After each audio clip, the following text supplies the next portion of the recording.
Welcome to the Deep Dive. This is where we take the sources you send us, dig in, and pull out the key insights you need. Fast. It's basically your shortcut to getting up to speed. Exactly. Quick, focused knowledge. And today, we're diving into a really significant topic based on the text you shared. It's about the experiences of Black professionals, specifically in the UK workplace. Yeah, the source really gets into the challenges they face, the unique pressures, and also the strategies they often have to develop just to navigate their careers. Right. So our mission here, for you the listener, is to really understand those pressures, get a handle on this concept the source calls the model Black identity, and see why, genuine inclusion needs to go way beyond just ticking boxes. Absolutely. We want to get past just describing the problems and really look at the dynamics, what's actually going on underneath, and what real inclusion looks like in this context. Okay, so let's jump in. A big starting point in the text is this idea that many Black professionals kind of know right from the beginning that the rules might be different for them. They enter the workplace with this awareness already. It seems so. And there's that anecdote about Barbara Banda when she was just 16. Yeah, being told she couldn't work at the meat counter because, and this is the direct quote, it puts the customers off. Wow. I mean, that's such a stark lesson, isn't it? And so early on, it just immediately shows how bias can operate, even in everyday job situations. Sets up a whole different reality. Totally. And it highlights that really difficult lesson she learned, which the source suggests many others learn too. Sometimes calling out the racism directly can actually be more dangerous for you than the discrimination itself. That forces this constant calculation, doesn't it? Speak up, stay silent, what's safer right now? Which leads straight into this point about constant image management. The source talks a lot about this feeling, this need for Black professionals to often be, agreeable, to work harder, maybe visibly harder. And crucially, to really avoid making white colleagues uncomfortable. It's presented as a strategy, conscious or maybe unconscious, for just getting by or getting ahead in places where they're in the minority. It just sounds exhausting, always being on, performing this role. The source says it's a strategy for advancement, okay, but the emotional labor involved. It must be huge. You're not just doing your job description. You're also constantly managing how people see you, trying to head off potential bias. Precisely. And that creates this situation where raising genuine concerns, especially if they're about race, feels incredibly risky. Right. The source points out, you risk being isolated, labeled difficult, or maybe too sensitive, and that can seriously impact your career path. Speaking up can feel like putting your job on the line. So it's this tightrope walk. You see potential issues, maybe experience them directly, but speaking about them as real potential downsides, kind of a no-win situation sometimes. And this brings us to something the source details, the SECAN model. It's described as a sort of mental checklist. Yeah, scan. Situation, confirm, analyze, next steps. It's presented as this almost automatic process that many Black professionals use when facing these potentially tricky, biased situations. Okay, break that down. Situation. Just registering what happened, what was said, what was done. Then confirm. Trying to verify your perception. Was it definitely what I thought? Is there another explanation? Trying to be sure. Okay, like a quick reality check. And to gauge intent, maybe. Was it deliberate or just ignorance? Exactly. And then analyze. This is key. You look at the context. Who said it? Yeah. What's their power in the organization? Could they affect my career? That power dynamic is really critical here. Right, because that influences the risk level. Definitely. And based on all that rapid fire analysis, you decide on the next steps. Do I confront it? Maybe address it privately later. Or, and this happens a lot apparently, do I just let it go? For self-preservation, basically. Avoid the fallout. So it's like running this constant background risk assessment in just everyday interactions. That's a good way to put it. And the source really stresses this isn't like a once-a-week thing. It can happen multiple times a day, and it becomes second nature. Think about the mental energy that takes. Yeah, this invisible workload, this cognitive tax. It is. And even with all these individual strategies, these mental gymnastics, the source is very clear. The big structural barriers, they're still there.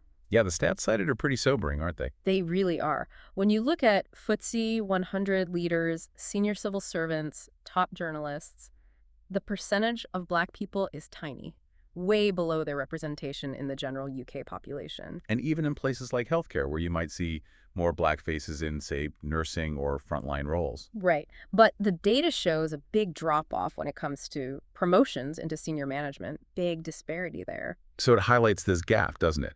You can have visible diversity at some levels, but it doesn't mean there's actual inclusion or equal opportunity higher up. Exactly. It suggests the paths to the top aren't equally open. Surface diversity isn't the same as real equity. And this leads to what the source terms the double burden. Can you unpack that? Yeah, it's this idea that for Black professionals, just doing your job well often isn't enough. There's this added layer, this constant strategic thinking. When do I challenge bias? When is it safer to stay quiet? So you're doing your actual job, plus navigating this whole complex social political minefield within the workplace. That's it. You're managing the environment, anticipating issues, strategizing responses or non-responses. And the source notes, the general silence around race in many workplaces makes this even harder. You're often figuring it out alone. No clear support structure sometimes. Right. Okay, then the source brings in this concept of jolts. What are those? They sound abrupt. They are. Jolts are described as these sudden moments, these incidents, that really force Black leaders to confront how others see them purely based on race. They kind of shake that sense of belonging or equality no matter how much they've achieved. So they're like sharp reminders. Yeah, reminders that bias is still operating, even if it's subtle sometimes. They chip away at the assumption that you're just seen as a professional peer. Little pinpricks, or sometimes big blows, that erode that sense of equal footing. And the examples given cover a real range, don't they? From the really blatant, Like the executive trainer being asked if she was in the right business class line. That immediate assumption based on appearance, ignoring her status. right, or the entrepreneur being flat out rejected, the client saying, I want to work with one of my own. Just overt. Unambiguous bias impacting their actual business. Yeah. But then there are those more insidious ones, like the recruitment professional, dressed well, being mistaken for the cleaner. Hmm. Or the consultant overhearing a joke that, oh, they were just brought in for diversity points. These might seem like small things, maybe misunderstandings to some, but they carry this weight of assumptions and stereotypes, don't they? Yeah, they do. And the source emphasizes the cumulative impact. Each jolt, big or small, reinforces that sense of otherness, that reminder that race is still a factor in how you're perceived, regardless of your credentials or hard work. It keeps you proving yourself. The examples around promotion and leadership opportunities are really stark. The scientist blocked because someone on the team apparently wouldn't look up to someone like you. Just staggering, isn't it? Or the person excluded from a leadership program, no explanation given. And that must leave you spinning, questioning if it was about your performance or something else. Absolutely. That lack of transparency, that ambiguity, it creates so much doubt and anxiety. Was race the factor? You're left wondering. And the source talks about the emotional toll of just bracing for the next jolt, replaying past ones. It's significant. You can see why silence sometimes feels like the only option, even though we know that has its own costs. And these jolts, they don't always stop at the office door, right? Like the executive singled out by customs. Yeah, until she basically had to pull rank and show her credentials. It reinforces that professional success doesn't necessarily insulate you from bias out in the world either. Which brings us really neatly to this core idea in the source, the model Black identity. Can you describe what that involves? It sounds quite constructed. It really is described as a kind of persona, yeah. One that many Black British leaders have felt they needed to adopt to survive and hopefully advance in workplaces that are predominantly white. It's about being seen as acceptable, as non-threatening. So it's more than just competence. It's like an extra performance layer. Definitely. There's the pressure to overperform, to be demonstrably better, just to be seen as equal. The idea that any mistake might be judged more harshly. That Twice as good to get half as far idea. Exactly. The source suggests it's a lived reality for many, being overqualified for roles, facing slower promotions despite that. The model Black is partly a strategy to try and counteract those underlying biases. And it goes beyond just work tasks, doesn't it? This expectation to understand and, participate in conversations about white cultural norms, golf, skiing, whatever it might be. Right. Engaging with that white cultural capital is presented as almost necessary for fitting in, for networking, for progressing. But, crucially, the source points out that expectation isn't usually reciprocated. So there's no similar pressure on white colleagues to engage with Black culture for career benefit. Generally not, according to the source. It highlights an asymmetry there, reinforcing who needs to adapt to whom. And then there's managing white fragility. The source uses that term. Can you explain that aspect?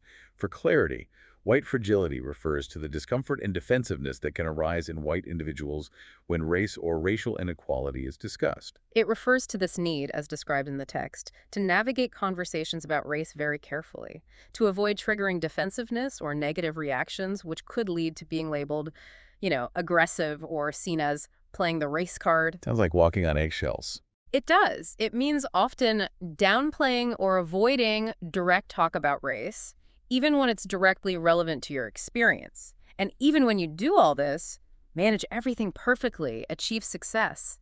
The source says that feeling of full belonging can still be elusive. So you might rely more on external communities. Yeah, finding that validation and support outside the workplace, within Black communities, because it's maybe not fully available inside. And the source is clear about the cost of all this, the physical and mental toll. Higher stress, this concept of weathering or premature aging. Yes, that weathering concept really lands the point that this isn't just about feelings. It has tangible health consequences over the long term. It's a burden. Okay, so if the model Black identity is one response, what about speaking up? We touched on the risks, but let's revisit that. Well, the source lays out the potential consequences pretty starkly. Damaged relationships with colleagues or managers, seeing your career stall, becoming isolated. The disincentives are strong. It makes sense why silence often becomes the default, even if it's frustrating. And the source notes that even trying informal routes, like a quiet word with HR or a manager, often doesn't lead to real accountability. There might be private acknowledgement, but rarely public support or concrete action. Sometimes the focus even shifts back onto the person who complained. Making them the problem. Potentially, yes. And formal complaints, presented as even riskier. Months of stress, potential isolation, maybe even losing your job.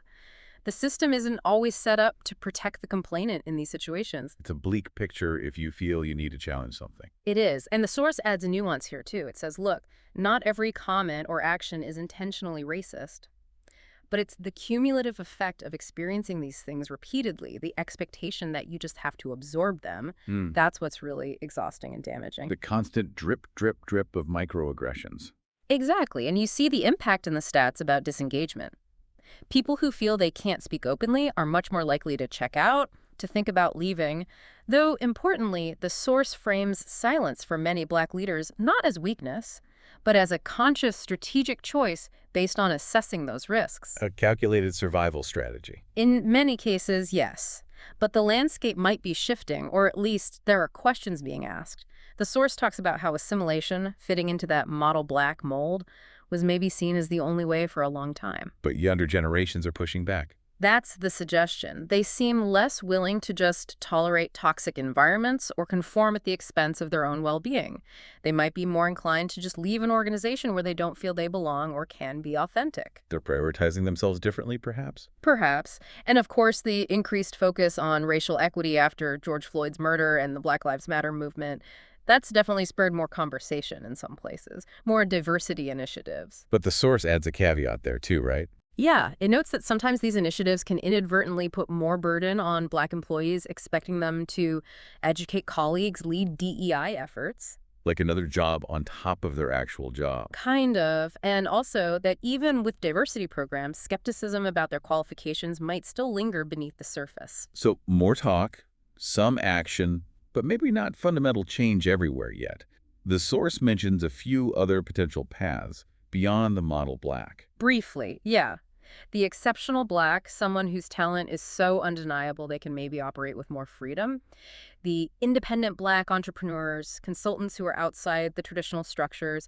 The already established Black, perhaps those who reach senior levels earlier and have some insulation. But these aren't typical paths for most. No, the source suggests they're not widely accessible and don't fix the core issues within mainstream organizations. But then it offers this idea of the middle Black. What's that about? It sounds more achievable, maybe. It's presented as a kind of balance. Someone who is still strategically navigating the workplace, understands the politics, but refuses to completely conform or silence themselves entirely. They use skillful communication, perhaps, to push for change from within without completely alienating people. So finding a way to advocate and be authentic, but strategically. That seems to be the idea. Less about assimilation, more about strategic engagement. It feels like a potentially more sustainable and empowering approach for many. But ultimately, the source really lands on the need for organizational change. Right. The responsibility shouldn't just be on the individual Black employee to adapt or manage everyone else's reactions. Exactly. The focus needs to shift to the workplace itself, addressing the biases, the cultural norms, the structures that make that model Black persona feel necessary in the first place. Creating environments where people don't have to choose between being successful and being themselves. That's the goal, where authenticity and success can actually go hand in hand for Black professionals. The future of Black British leadership, the source argues, really hinges on organizations making that shift. Okay, so let's try and summarize the key takeaway from this deep dive into the text you provided. Historically, Black British professionals have often had to navigate UK workplaces by, well, assimilating, working harder, managing perceptions, sometimes silencing themselves, often adopting that model Black identity. Yeah, and that comes at a real cost, emotionally, psychologically, even physically. It's a strategy born out of necessity in many environments. But there's a sense that things might be changing, or at least being questioned more, especially by younger generations who seem less willing to accept that cost. Right. And while awareness of racial inequality in the workplace is higher, maybe, the source stresses that real inclusion means organizations doing the hard work of tackling their own biases, not just expecting Black employees to fit into a pre-existing, often biased mold. Moving beyond the surface level stuff. Exactly. So here's a final thought to leave you with, something to mull over. How might these specific insights about the experiences of Black professionals in the UK resonate elsewhere? Maybe in different countries, different industries, perhaps even in your own workplace or community. And what's the role each of us can play in building environments that are genuinely inclusive places where everyone can truly bring their whole selves to work and thrive without feeling forced to choose between success and authenticity? That's the crucial question, isn't it? How do we build that future? Something to think about. Thanks for joining us for this deep dive.